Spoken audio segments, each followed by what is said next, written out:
The US and Israel strike. Iran hits back. A fresh Middle East conflict is underway. And Donald Trump has just released a statement announcing the death of Iran's supreme leader.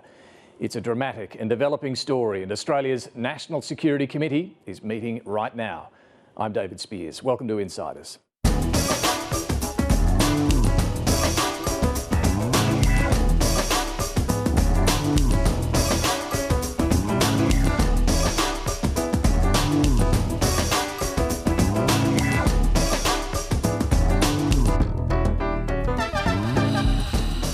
After months of military build-up, the US has pulled the trigger, joining Israel in strikes on Iran.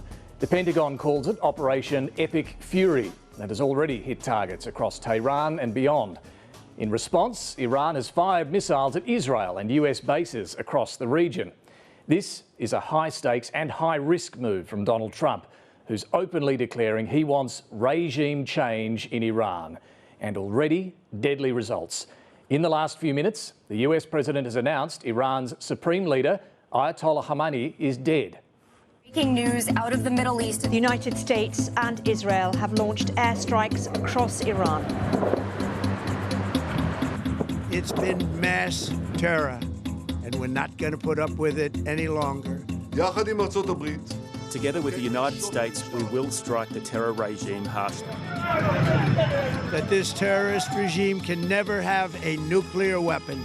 Canada supports the United States acting to prevent Iran from obtaining a nuclear weapon.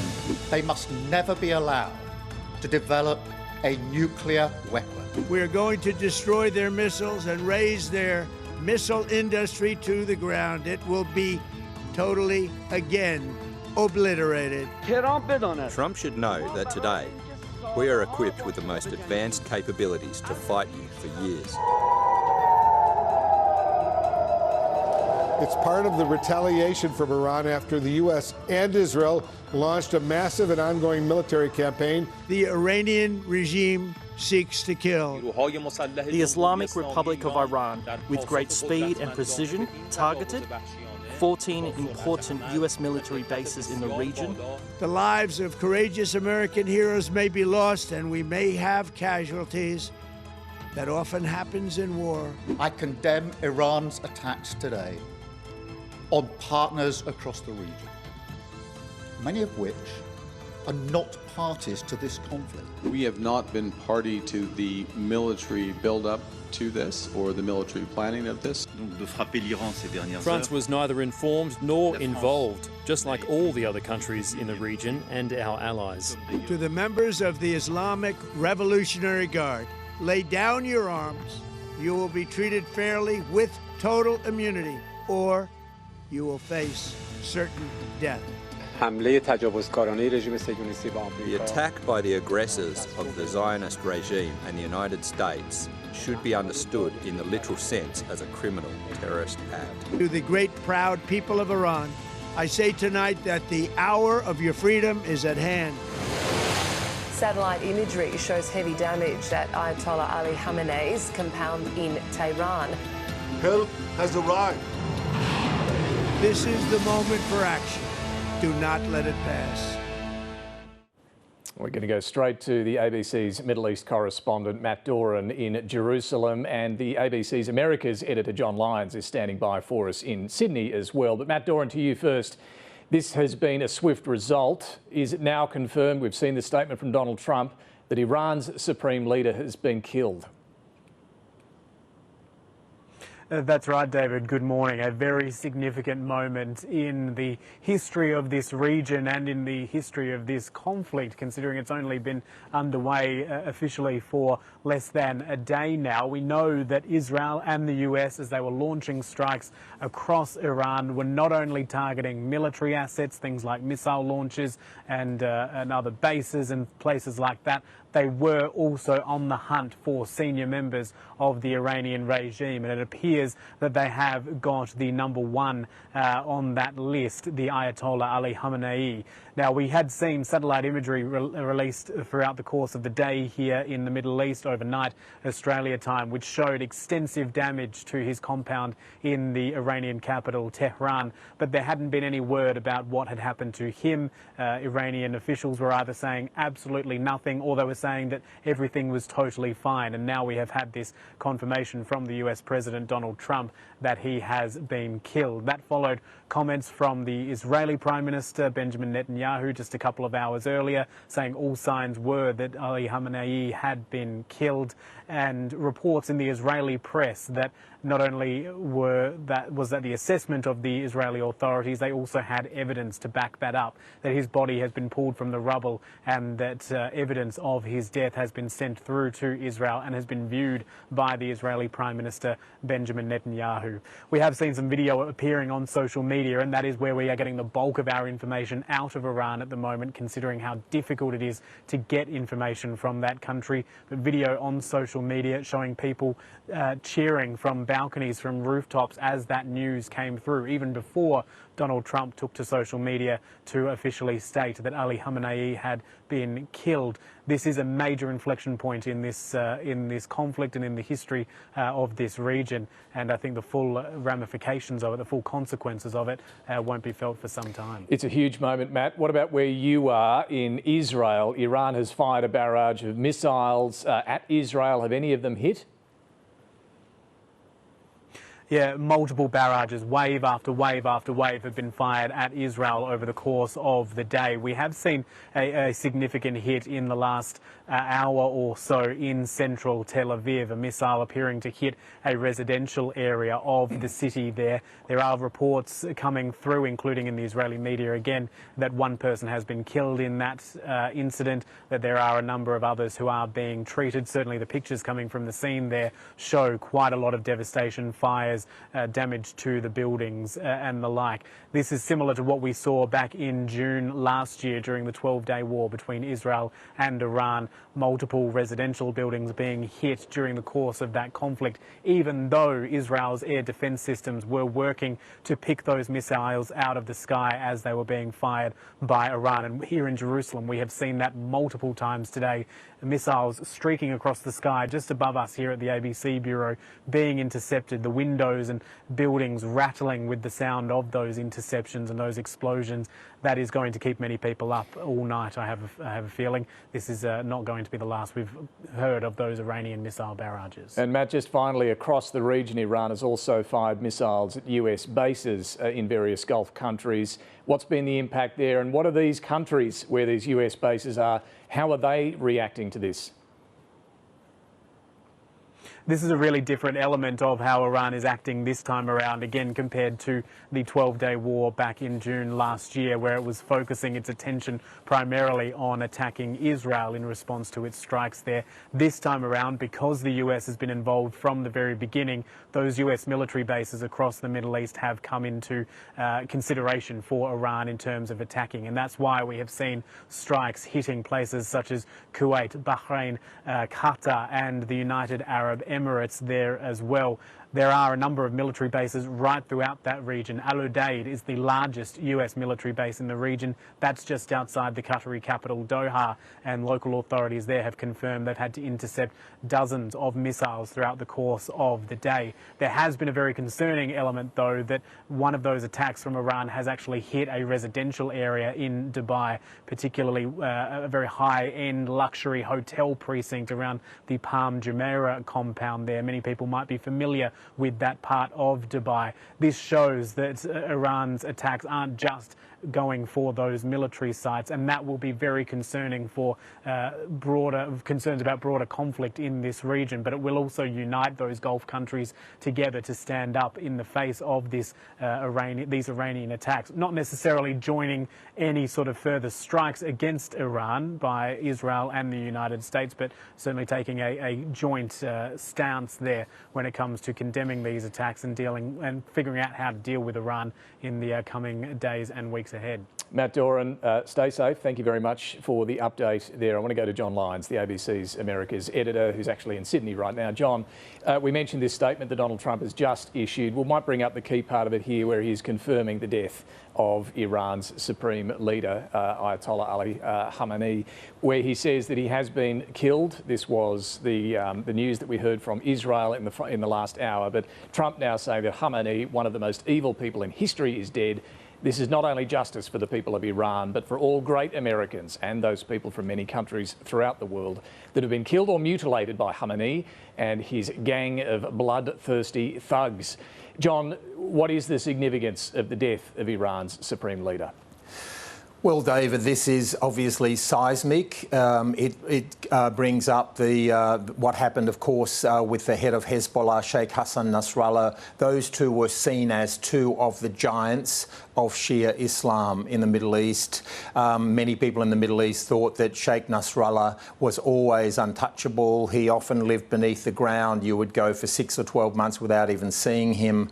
The Israelis found out where he was and essentially collapsed the building in on him, and he apparently died of asphyxiation under, level stories of rubble. The same thing with with the supreme leader of Iran. I was in that compound only 18 months ago filming for the ABC's Four Corners. When he voted, he came out and put his ballot for that presidential election into the ballot box. And it's a very fortified compound. It's sprawling, and there was, there's Revolutionary Guard and there's security people all over the place. Obviously, the Israelis and Americans found out exactly where he was. He was their number one target, and they got him. So what happens now in the immediate aftermath of this is the great American hope here, the Trump hope that there'll be other elements of the Revolutionary Guard that presumably decide to be more agreeable with the US, take over, abandon any nuclear program. Is that the likely outcome here, or do we just not know? I don't think this will be as clean and clinical as Venezuela recently, where the United States went in, captured the president, took him to New York, and the number two just seamlessly took over. It's a very, very different situation. When I was there a year and a half ago, I was shocked by how powerful the IRGC, the Revolutionary Guard, had become. They're not just the Praetorian Guard of the revolution and the supreme leader, but they control every aspect of security. They are huge in terms of the economy of Iran. They've invested in all sorts of industries. What we need to look for now will be defections, any defections in the IRGC. If there are major defections from the IRGC, then I think this regime will fall. If there are not, if they manage to garner their whole security apparatus, which is formidable and fearsome, I've seen how violent it is, pretty close, and if they are able to regroup, then I think they may be able to keep the regime in place for a while. However, longer term, 70% of Iranians weren't born at the time of that 1979 revolution, and many of those younger people have no investment in a theocracy. They want a normal democratic government. So longer term, I think this regime is doomed. The short term, I don't think, though. I think it could get very ugly internally and externally. So the big question, why has Donald Trump done this now? Is it in part because the mood is there on the streets in Iran for change, or is this really related to fears about the nuclear weapons program being rebuilt since it was bombed last year? I don't think it's about the latter, the nuclear program. Donald Trump, after all, said that they'd obliterated the nuclear program. Only at the State of the Union speech last week, he again said that essentially they had obliterated it, got rid of it. So if you listened and believe him, there was no imminent threat. I believe this has been driven by Israel. I believe Israel has calculated that now is the timing. It needs to be seen in light of Hezbollah, the fact that Hezbollah has been largely weakened, degraded, defanged, and Hamas in Gaza. And Israel never wanted to go to war with Iran while Hezbollah was strong. In the south of Lebanon, Hezbollah had more than 100,000 missiles south of the Litani River, all pointing in one direction, towards Israel. Israel didn't want to be fighting Iran and, on a separate front, fighting Hezbollah in the north of their own country, south of Lebanon. Now that Hezbollah is weak, the Revolutionary Guard is under pressure, there's internal divisions. I think Israel has convinced the Americans that now is the time for what they want to see as historic regime change. And in terms of any immediate reaction domestically in the United States, John, what are we seeing from Democrats, and perhaps more significantly, what are we seeing from the MAGA base, who were told Donald Trump would end the forever wars, wouldn't start new wars like this in the Middle East? Well, David, there's very little support for the Supreme Leader or this Iranian regime in the United States. I think the MAGA base will not want this to become a quagmire. So far, Donald Trump's been a master in his military model at bombing Iran's nuclear facilities last year. It all happened in a few hours. Going into Venezuela clinically and quickly and coming out. Not a single American soldier lost in either of those. If this goes on, and the Iranians want this to go as long as possible, they want the oil price to go up, they want the Strait of Hormuz to be blocked. The Iranian military strategy will be to try to survive and drag it as long as possible, and the MAGA base will not want this to go on and have more Americans' lives lost in an overseas conflict. John Lyons, great to get your analysis, and as someone who's been there in the Supreme Leader's compound in Tehran, we really appreciate your insights. Thanks for joining us this morning. Thanks, David. All right, well, let's bring in our panel. We are joined this morning by the Director of the Australian Studies Institute at the ANU, Mark Kenny, ABC AM's Melissa Clark, and Senior Economics Correspondent for The Age and Sydney Morning Herald, Shane Wright. Thank you all for joining us this morning. And, obviously the program rundown has changed somewhat given events overnight. I want to go to what the Australian reaction to this has been. We saw a statement from the Prime Minister, along with the Foreign Minister and Defence Minister, issued last night, in which Anthony Albanese says Australia stands with the brave people of Iran in their struggle against oppression. We support the United States acting to prevent Iran from obtaining a nuclear weapon and prevent Iran continuing to threaten international peace and security. Mark, is the Albanese government supporting this strike from the US and Israel? Sounds a lot like it, doesn't it? That's a pretty comprehensive recommendation for this, or standing with the Americans and the Israelis in this shock campaign. And obviously it's been extraordinarily effective in one of its key objectives, decapitating the regime. But it's premised on that whole thing, as we just heard John talking about then, premised on this whole idea of the Iranian nuclear program, which we were told previously had been obliterated, which my understanding of the word meant that it no longer existed. So there's a lot of detail that needs to come out about this, I think, yet. And as we see, there's also many things that could yet happen.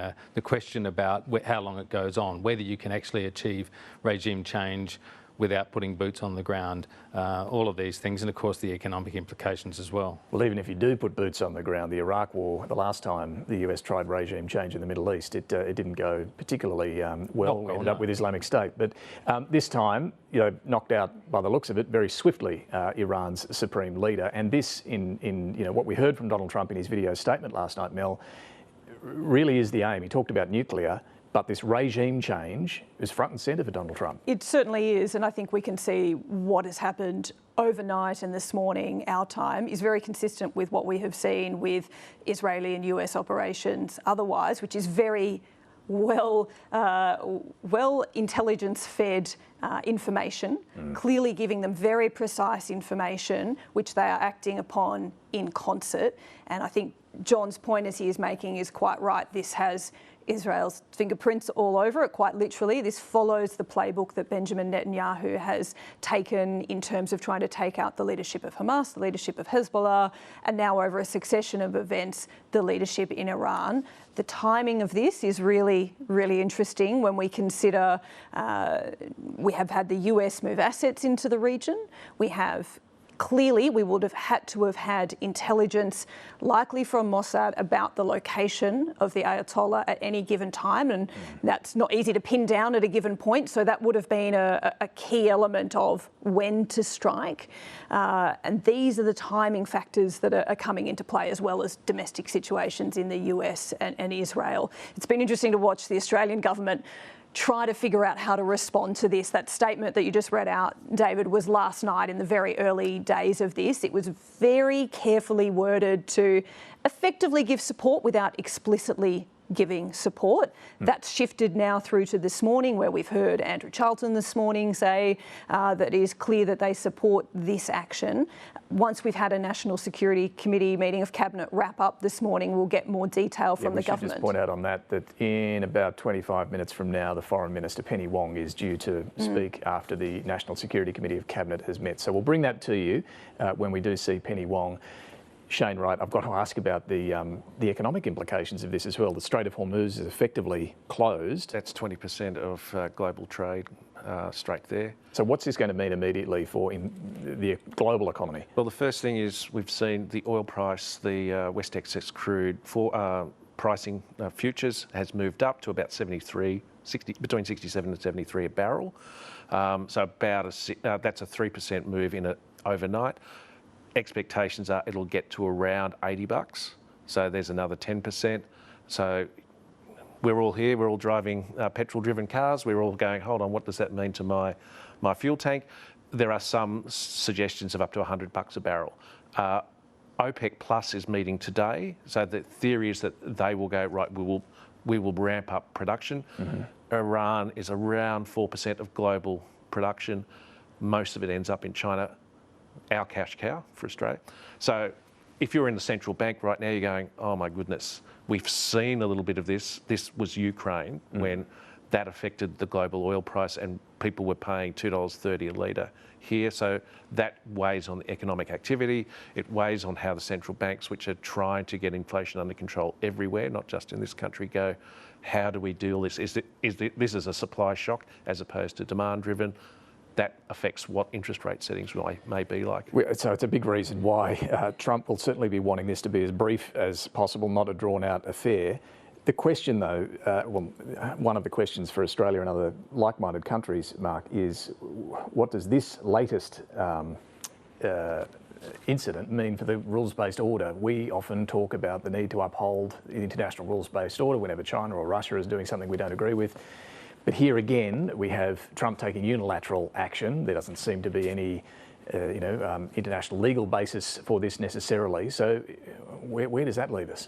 Well, it leaves us with the world that I think we all knew was coming, the one that Mark Carney described, the Canadian Prime Minister recently, of a might is right kind of world where references to the rules-based order are kind of quaint in the current environment, and Australia is kind of, paddling along sort of behind and trying to sort of justify these positions. I mean, going to Mel's point before about the statement last night, yes, it was very safe, very, very kind of cautious, but it was based on the fact that presumably, maybe we'll find out more about this when we get Penny Wong standing up, but presumably the Australian government learned about this pretty much the same time the rest of us did, and the same time, in fact, probably before most Americans who were asleep when it occurred. As I understand it, in the US, there was some briefing of congressional leaders, but it's really sort of come out of the blue, and this has clearly been coordinated between Israel and the US for reasons we've just been discussing, and any talk of there being any legality to this and all that, as I say, I think it's almost quaint. This is the point. We don't really have a rules-based international order anymore because there is no longer agreement or adherence to the norms that had been set. So not only is there a complete dispensing with things like wanting a UN Security Council endorsement or working with a coalition of allies, or we can even go to the US domestic scenario, but all of that has been put to one side, but so is the concept of, well, when might circumstances of intervention be warranted? Does it need to be a preemptive strike? Is a preventative move warranted? There's no agreement on what the threshold is anymore as to when it is justifiable or reasonable for one state to take military action against another. And that leaves us all in a very uncertain and dangerous place. And the statement last night from Albanese touches on this, where he says, right, the Iranians supported 2 attacks on Australia in 2024. That's another state trying to influence the Australian political system. So Yeah, Don't worry about rules-based order because the other guys are just as bad. Might is right, is the world that we live in now. All right, well, let's go to our guest this morning, who's the Shadow Treasurer, Tim Wilson. And to take us there, here was Donald Trump urging Iranians to overthrow their regime. America is backing you with overwhelming strength and devastating force. Now is the time to seize control of your destiny and to unleash the prosperous and glorious future that is close within your reach. This is the moment for action. Do not let it pass. Tim Wilson, thanks for joining us this morning. Thanks, David. So let's start on what's happening in Iran. Is this strike on Iran justified in your view? Well, the Ayatollah is dead, and that means the world is now a safer place. The reality is this situation has been building for some time. Iran has exported terrorism around the world, including into Australia. A coordinated attack to address what has clearly been an ongoing build-up of their nuclear program is something that's very good for international peace and security. Of course, we hope the situation is contained and we watch it very closely. And should the aim here be regime change? Should that be the end goal?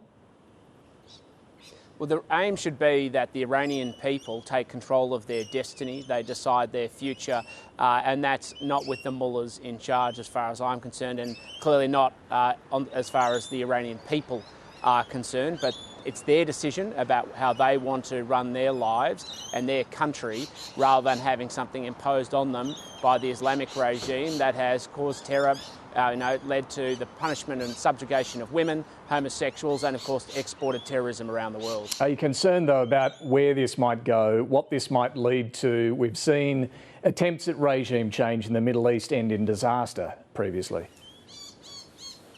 Of course, we all watch these events very cautiously. We're very mindful of the fact that we don't want the situation to go further. But it's very clear to me that the world is now a safer place with the Ayatollah gone. And of course, we all hope that the Iranian people are in a position where they're able to seize their own destiny and decide their future. If this does drag on, would Australian involvement be appropriate in any military sense? I think that's a decision and a question for the Foreign Minister, and I'm not trying to be obtuse. These situations should be done in consultation and discussion with countries like the United States, of course, and of course, well, at least in liberal governments and allies such as Israel. And we want to make sure that any decision we take is sober and, of course, is necessary and proportionate rather than making decisions simply based on answering a question on your television program. Fair enough. And look, just a final question on this. How do you view the whole argument around whether this is legal and what it means for the rules-based order? Does that matter still? Well, of course the rules-based order matters, but as one of your guests just said, that we don't have the regime or the world we used to have. US leadership is still going to be very important in the world, and we hope that they continue to play an important leadership role to maintain peace, stability and safety. But we need to remember the Iranian regime was actively involved in exporting terrorism around the world. They were involved in stoking and funding and financing the attack from Hamas on Israel. They are not, the mullahs were not good corporate citizens, shall we say, or international citizens. So if such a claim can be made against another regime, a strike like this from the US is justified?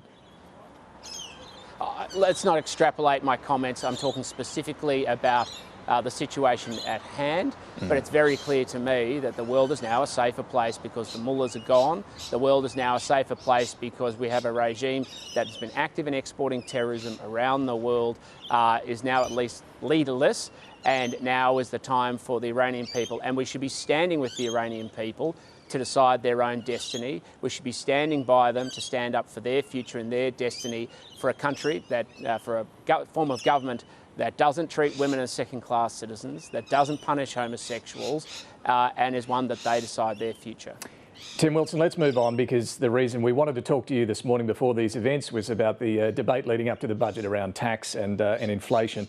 Look, on tax and property tax breaks in particular, Treasury's looking, we understand, at both negative gearing and capital gains tax breaks. Some years ago, you told Parliament the tax system is screwing young Australians. It favours well-off established interests against those trying to get ahead, you said. If you work hard to get ahead, you get hit hard. If you live off assets, you don't. Is that still your view? Absolutely, it's my view, which is why I want to cut income tax, and that's my objective. This debate is fascinating, the extent to which the Treasurer likes to brief out copies of the new social contract renewing the Liberal vision for Australia. This is your words, Tim Wilson, in the Parliament on the Hansard. No. I'm quite happy to answer. I'm answering your question, David, and yes, those are my words from Hansard. And I stand by them because we have a tax system where young people have their physical and their intellectual labour to sell, and they're taxed at the highest marginal rate. But that's you were talking about the capital gains tax break. You said of the capital gains tax discount, people who can predominantly live off income from their assets can pay very little tax and get discounts on capital gains from increases in asset values. Do you still have a problem with that? As I outlined, I absolutely have an issue where income tax at 47%, and we apply discounts where we're punishing work. And that's the point of my remark, which is we need to lower income tax. I continue to stand by that resolutely. But you stand by your criticism of capital gains tax discounts. I've already outlined that the problem is that the discount is associated with very high income tax rates. You cut income tax rates, I understand you reduce that point. the discount. But your point in the Parliament was that the capital gains tax break is a problem. People who can primarily live off income from their assets pay very little tax, get discounts on capital gains. And I'm making this point, and I'll keep making this point because you seem to misunderstand, David. There is an income tax rate up here. There is a capital gains discount which reduces the rate here. And my answer is to reduce the income tax rate. Jim Chalmers' answer is to increase capital gains. That's the fundamental difference between the two of us. My interest is how we reduce the gap by making sure we get lower income taxes. Jim Chalmers wants to keep pouring more taxes on Australia's household incomes and making it harder for people to get ahead. So I want hard work to pay off. Do you support any change to the negative gearing or capital gains tax rules? Well, any suggestion around that would be speculative. My focus is on how we reduce income tax and making sure we can achieve that. Of course, it's up to the Treasurer. He's in government, unless something's changed and I'm now in government. But you can he's in government. He's the one who's going to bring forward that budget. You're now the Shadow Treasurer. You can have a view on negative gearing and capital gains tax. You used to have a view. Do you have a view as to whether they should be changed?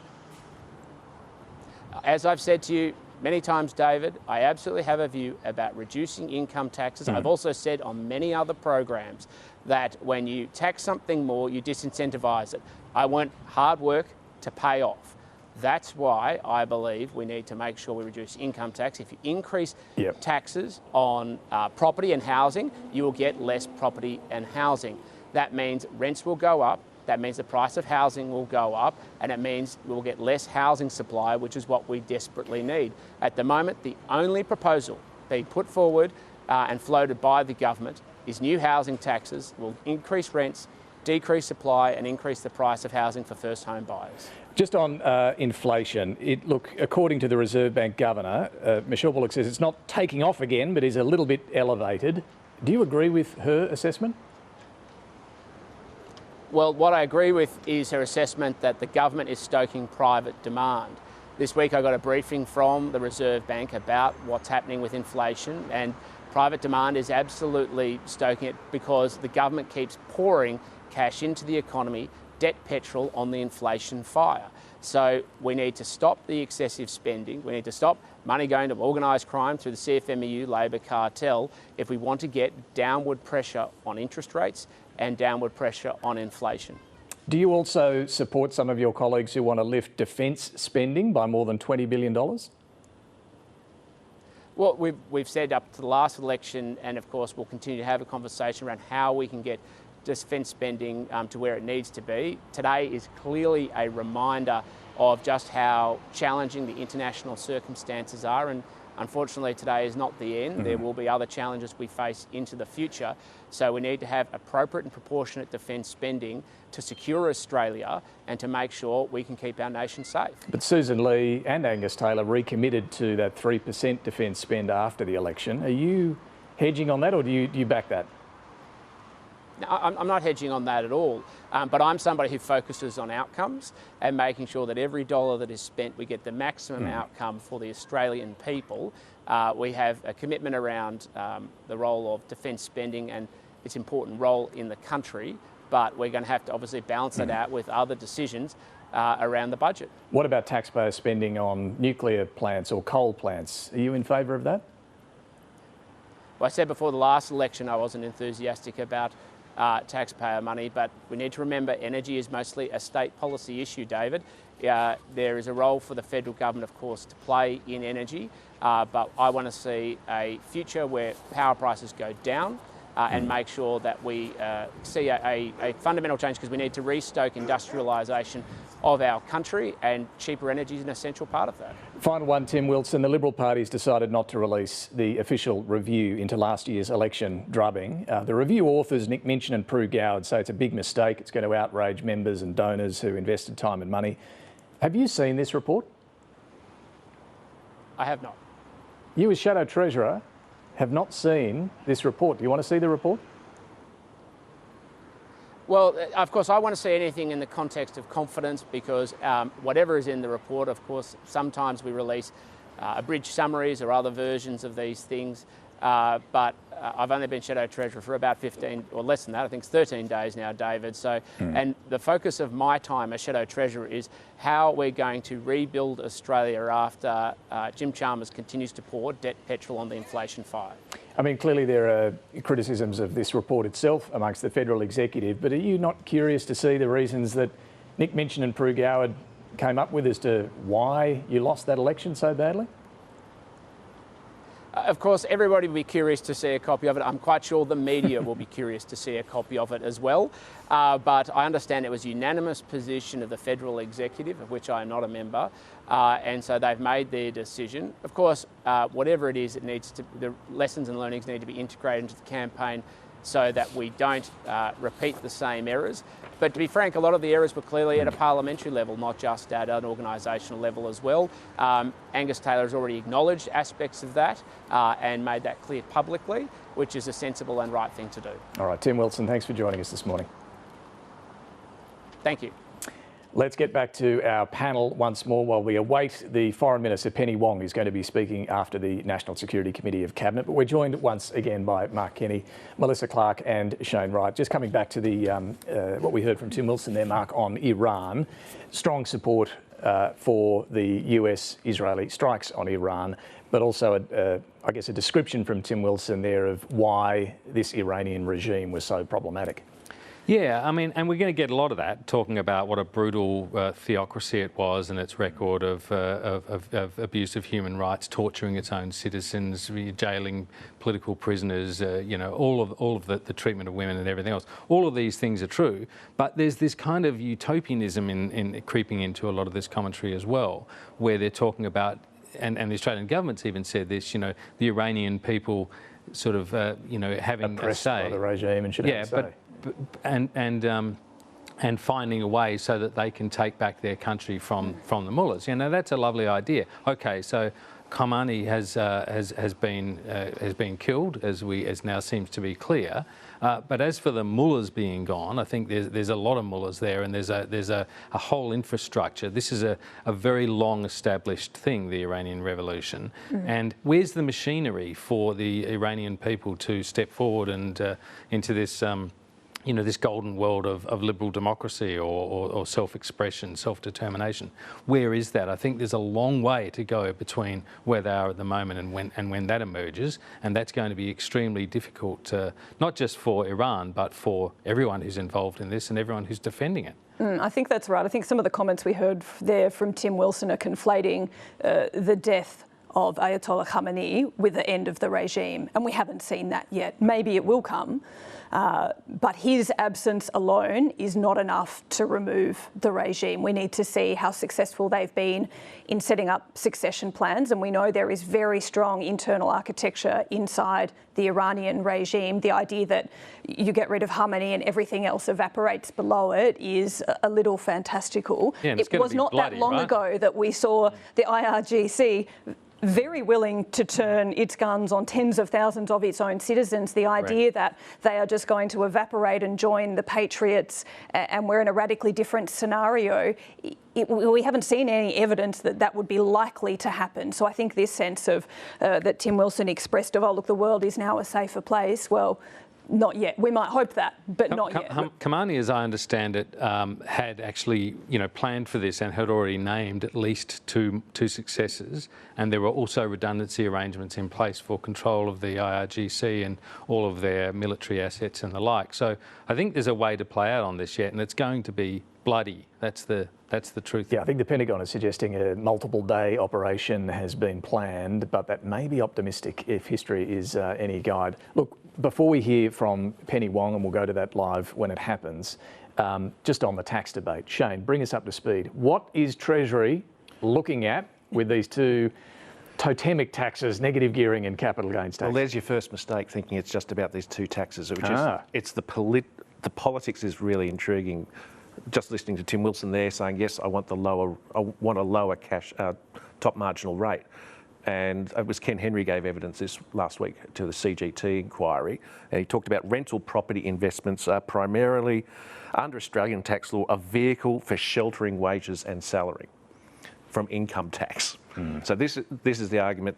And so we have to go back in time to Paul Keating, 1985, when the CGT was introduced, and fringe benefits tax, which the Liberal Party said was going to bring the end of days, particularly to the liquid lunch. Didn't, but it was part of the broadening of the tax system. So that's where you get the deep cut in personal income tax, and you get a deep cut in company tax. You have to pay for it. So if they do something on these property taxes, maybe we get an income tax cut. That is what I'm thinking that you will see. This was Bill Shorten's mistake, wasn't it? That he took all the tax changes on properties and franking credits, but wanted to use that money for spend. He wanted to education and health, not a personal income tax. And his mistake was proposing it from opposition, which is a very weak position to propose it from. But I mean, listening to Tim Wilson there, he's talking about too much money flowing into the economy, the government spending, feeding private demand and so forth. This is what's wrong with this debate in this country. We always have all these editorial writers and politicians going on about the need for reform. Everything gets closed down right at the start. I mean, 13 days he's been in the job and he's already boxed the coalition into a position of opposition to this. Well, has he? Did you think have they completely ruled out any support for negative gearing change or capital gains? Yes, they have. He might not have done it then. Not just Tim. Yeah, he might not have done it just then, but he's done it before, and so has the leader. I mean, they are sort of implacably opposed to this. But if you want to take start repairing the budget, take some money out of the economy, perhaps shift the allocation of incentives in the system towards younger home buyers. That's the other thing about this. This is not a tax on housing; it's a tax on sale of houses. It's a completely different proposition, right? And if you want to change the tax system in a way that's going to benefit younger people, perhaps take investors out of, away from auctions, thus lowering the level of competition for housing, then that could actually benefit people down the income scale, people who are trying to get in for the first time. The question for the opposition is how they manage their short-term desires with long-term desires. What we currently have is, particularly Angus Taylor with his language around this, has been very clear they're trying to correct for the mistake of the last election, which was to go to an election with a policy of higher taxes. They're trying to do everything possible to reverse that knowledge that was in people's minds that they might go with higher taxes. That has limited how they can respond to this debate, but in doing so, they are foregoing a conversation that needs to be had about both intergenerational equality as well as budget repair, which if that is also meant to be something that they hold up as an economic value, they're denying themselves an ability to have that as a nuanced debate. So that's a longer term one, but they're sort of boxed by their short term. And they were let's go back to the March budget. They were caught by surprise. Everyone was by the income tax cuts. Yeah. So don't put it past. This is the problem for Jim Chalmers and Anthony Albanese. Remember this week he's saying, "I'd love a 90 billion high-speed rail line up to Newcastle, thanks." Yeah. Everyone wants something, but Jim Chalmers is looking right. How do we deal? This is productivity that he wants to get. So you come back to the tax system. How do you pay for it? And you've got to bring in some savings. But here's the thing: if, as reported, on negative gearing, they're looking at a pretty limited change to say you can still negatively gear 2 properties, but after that you can't negatively gear them. Is that going to make a substantial change? Is it going to raise much money? Absolutely marginal, because it's symbolic. There's 2.3 million property owners with negative who are geared. 2 million of them have 1 or 2. But the interesting, and this goes to Mark's point, is that the increase has been amongst people over 60. Yeah. The number of people over 60 holding properties over the last decade has increased by 45%. This goes to that intergenerational issue. That's right, and it's a burgeoning political problem. I would have thought that the opposition's position on this ought to be to sit back and to actually participate in the debate to a degree and to determine a position down the track. I mean, let's sort of work this forward. Imagine that the government actually, settles on a change. It's going to scrap CGT or cut it, the CGT discount that is, or significantly reduce it and introduce that cap on negative gearing. What's the opposition going to take to the next election? A proposal that is going to take tax breaks off, restore tax breaks to multiple property owners, as well as the change on older superannuation voters at the expense of younger voters. I just want to point out, sorry, Mel, Penny Wong, we're just standing by for, I think she's pretty close, the Foreign Minister, and we do want to bring that to you. We can see that getting ready there. Sorry, Mel. Oh, just briefly, I think we also need to ask the reverse of the question you just asked, which is, well, how much difference would a policy like this make? Perhaps not much. But if we can't even make a policy change, that is minor. What does that tell us about our ability to make any reform? I think that flip question needs to be put in our minds too. On the Liberal Party review, so they decided on Friday, the federal executive, not to release this. Tim Wilson says it was unanimous. I'm told by someone on the federal executive there were 2 voices who were keen or argued that it should be released, but that's only 2 out of more than 20. So it was an overwhelming view. Nearly unanimous. Nearly unanimous. That's right. But they should not release it. And the reasons weren't so much, I'm told, because it was. I mean, yes, there's findings in there that are embarrassing, and we know all that went wrong in the election campaign. That would all be laid out. But there were concerns that one part in particular was unfair to Peter Dutton in going to inaccuracies in terms of the level of contact between he and Andrew Hurst, the party director, but also an element that was seen as unfair. They wouldn't agree to remove it, so they've decided to junk the whole thing. That seems strange. Yeah. Why don't you just redact it or make an abridged summary and make that part public? And it just seems to me there was politically a way they could have made this. Just footnote it saying this has been contested by Peter Dutton or whatever it is. I suspect this goes much closer to Angus Taylor than it does to Peter Dutton. I think it's more about the embarrassment that it brings on the current leadership, not on the previous leadership. Yeah, from what it's worth, I'm told that there's nothing particularly specific about Angus Taylor. They do note, of course, the problems around the tax decision, and that, of course, he has to carry. He was the Shadow Treasurer. Pretty significant. Yeah, but nothing that singles him out, if you like. He and Jane Hume were the finance and economic team, so they have to carry that. There was the work from home problem, and all of that is difficult for them. So the question here then is, what's the point of having a review like this if the next Shadow Treasurer doesn't even read it and see it? And yes. I mean, how much of the party is actually learning from this review if the most senior people in the new parliamentary party aren't across it? And Labor learnt this in 2019. They released the embarrassment of 2019. You had people actually measuring out curtains and everything else, and they go, "Oh my God, we lost. Why?" And they went through it. Does there still need to be more of a mea culpa? I mean, Angus Taylor, when he took the job, did acknowledge the mistake on the tax front, work from home as well. But does there need to be a bigger mea culpa?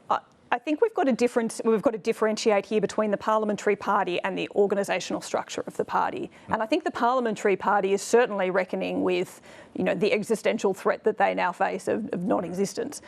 They are grappling with that. I'm not sure we've seen the willingness to move at an organisational level from the Liberal Party to deal with how it is structured, its narrow membership base, how that affects its pre-selections. And it's ultimately not going to solve its problems at a parliamentary representative level until it does at an organisational level. I think that's where we need to see more. And the problem they have is they've got a South Australian election around the corner and a by-election in Victoria as well, and state, which is going to be quite interesting. I was going to say, your homeland of South Australia, my homeland of the Murray Valley. Yes, so the Farrer by-election is, Natasha Chrysanthos spent a week down there this week and was talking to people who, like WhatsApp groups of former National Party members saying, "F you, Nats, I'm going for one nation.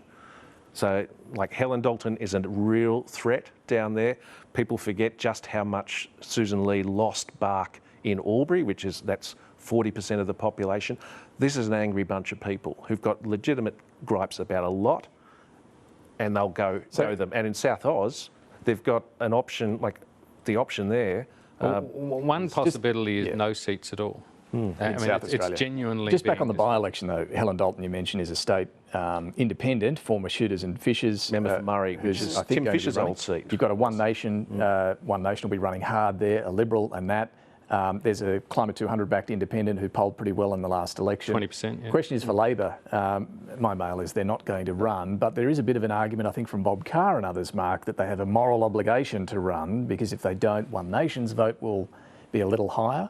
And that will entrench One Nation's position, put wind in their sails.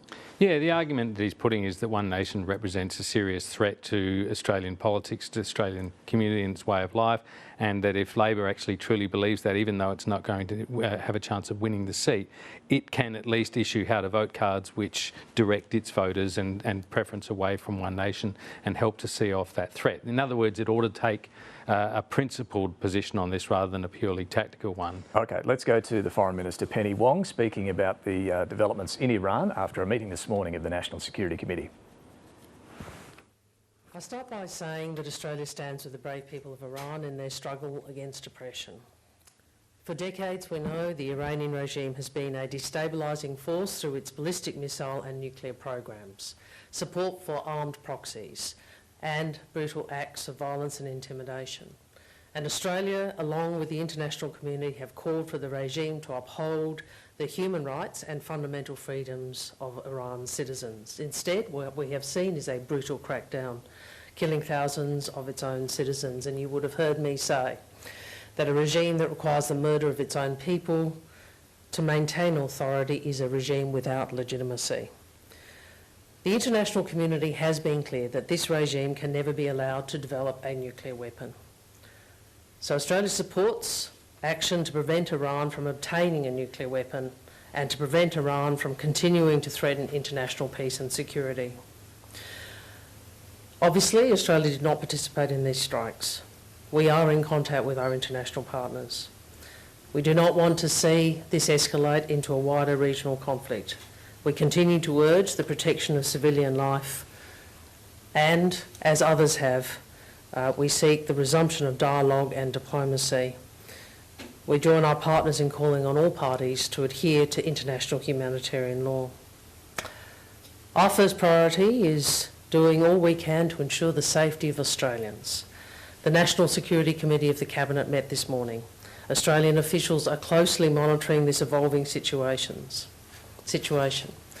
Given the concerns around security for the region, last night I upgraded our travel advice to do not travel for Israel, Lebanon, Bahrain, Kuwait, Qatar and the United Arab Emirates. There have been travel advice changes to other countries in the region, and I urge Australians to observe the travel advice. Australians in those countries that I've just listed should leave now if it is safe to do so. We also call on Iran to cease its indiscriminate attacks against other countries in the region, many of which are not party to this conflict. We have seen attacks in the region, including on the UAE and also on Tel Aviv, and we call on Iran to cease these attacks. The Department of Foreign Affairs and Trade is urgently seeking to confirm whether any Australians have been affected. We have activated our crisis centre to provide consular support to Australians in the region. And this morning we are opening our registration portal for Australians in Iran and Israel to provide information as soon as possible. I would say to Australians, this is a difficult period. The days ahead will be difficult, and we will do our best to give you the information we are able to get to you. In relation to Iran, I think all Australians will recall that Iran directed at least 2 attacks on Australian soil in 2024, appalling acts targeting Australia's Jewish community, and they were acts that were intended to create fear, to divide our society and to challenge our sovereignty. In response, Australia took the unprecedented step of expelling Iran's ambassador. We suspended operations at our embassy in Tehran, And we listed the Islamic Revolutionary Guard Corps, known as the IRGC, as a state sponsor of terrorism. The Albanese government has taken stronger action against Iran than any previous Australian government. We have sanctioned more than 200 Iranian-linked individuals, including 100 linked to the IRGC. I want to make some comments directed at the Australian-Iranian community at this time. My thoughts are with you. We recognise this is a distressing time for so many, compounded by the communications blackout and your inability to reach your friends and family in Iran. Australia reiterates that the Iranian people must be allowed to determine their own future for their country. The government will continue to provide updates and share information as we can. This is obviously a very volatile and risky situation. Australians requiring urgent consular assistance can contact the Consular Emergency Centre, which is open 24 hours a day, on 1300 555 135 in Australia, or +61 261 3305 from outside Australia. I'm happy to take questions. Did Australia get any pre-warning about these strikes? We weren't told in advance. You wouldn't expect us to be, but you would see that there have been, there's obviously been a lot of open source discussion about this. We are not at the centre of the issues in the Middle East, but we obviously play a role in the international community. Does Australia support regime change, forced regime change in Iran? And are we prepared to send troops if necessary? We stand with the people of Iran in fighting against an oppressive regime. Ultimately, Iran's future must be determined by the people of Iran. In relation to Australian involvement, obviously we did not participate in the strikes, and you would not expect us to participate. Can you rule out Australian? You would not expect us to participate. Is that even indirectly you mean as well, Minister? There was no Australian Defence Force or Pine Gap or any engagement like that? Well, we never comment on that facility as a general proposition, but what I would say is that these are strikes which are determined by the parties concerned, which is the United States and Israel. Obviously, we have personnel in the region who are, we are ensuring that their safety and security is our first priority. Does Australia think these strikes are justified? We support action to deal with the Iranian nuclear threat, and we've made that clear previously. Israel described this as a preemptive strike, so was there an imminent threat? Was there talk about it? Is that why this was? Well, I'll leave it for the United States and Israel to speak of the basis, the legal basis for the attacks. What I would say to Australians is that Iran has been a destabilising force in the region for decades. It has orchestrated attacks on Australia, and I think we all understand that this issue did not start yesterday. There's many Australian expats living in the UAE and around the Middle East who are no doubt deeply distressed at the moment. What would you tell them about how they can leave? Will there be a chance to put them on a particular flight to move them out? I mean, there's no way to get out of the airspace. How will they get out if there's a do not leave warning? I am absolutely aware, the government's very aware, this is extremely distressing and concerning for the region, and particularly Australians in the region. What we would say is that our focus is on the security and safety of Australians in the region.